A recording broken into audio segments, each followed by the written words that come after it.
महाराष्ट्र में सियासी संकट के बादल अब धीरे धीरे छटने लगे हैं। सत्ता पलट चुकी है। बीते दिन विधानसभा में हुए फ्लोर टेस्ट में एकनाथ शिंदे की सरकार ने बहुमत हासिल कर लिया, लेकिन इसके बाद भी उद्धव ठाकरे हार मानने को तैयार नहीं हैं और भारतीय जनता पार्टी पर हमला करने का एक भी मौका नहीं छोड़ रहे हैं।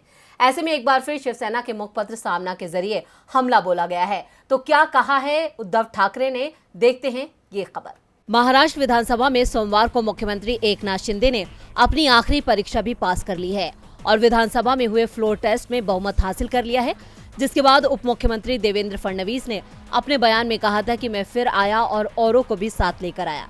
इसी बयान को लेकर शिवसेना ने कहा कि बयान मजेदार दिया है, लेकिन जिस तरह आए हैं वो उनके सपने में भी नहीं रहा होगा।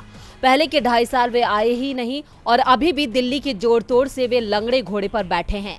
शिवसेना के मुखपत्र सामना में अपने ही अंदाज में महाराष्ट्र के उप मुख्यमंत्री देवेंद्र फडणवीस पर हमला बोलते हुए लिखा कि देवेंद्र फडणवीस लंगड़े घोड़े पर सवार होकर आए हैं, ज्यादा दिन टिक नहीं पाएंगे। यानी यहाँ पर शिवसेना देवेंद्र फडणवीस को चैलेंज करती हुई दिखाई दे रही है। इसके साथ ही सामना में उद्धव की सेना से शिंदे की सेना में आए विधानसभा अध्यक्ष संतोष बांगर पर भी निशाना साधा है। कहा गया है कि शिंदे गुट की सरकार ने विधानसभा में भले ही बहुमत हासिल कर लिया हो, लेकिन इसमें खुशी या दुख जैसा कुछ भी नहीं है। जिन हालात में ये सरकार बनी है उसके पीछे के प्रेरणा स्थलों को देखें तो महाराष्ट्र में दूसरा कुछ होगा इसका विश्वास नहीं था। हिंगोली के विधायक संतोष बांगर विधानसभा अध्यक्ष पद के चुनाव तक पूर्व सीएम उद्धव ठाकरे के पक्ष में खड़े थे।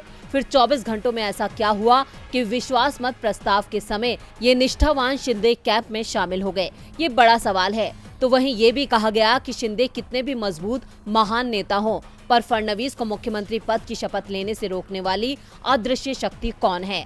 और विधानसभा में बीजेपी और शिंदे गुट ने विश्वास मत प्रस्ताव पास करा लिया है या चुराया हुआ बहुमत है, ये सवाल महाराष्ट्र के सामने खड़ा है। तो वहीं उद्धव ठाकरे भी हमला करते हुए शिंदे गुट और बीजेपी पर मध्य अवधि चुनाव के लिए ललकार चुके हैं और अब सामना में भी जिस तरह हमला किया है, ऐसे में ये कहना गलत नहीं होगा कि उद्धव ठाकरे बीजेपी को चुनौती दे रहे हैं। देवी लाइव की रिपोर्ट।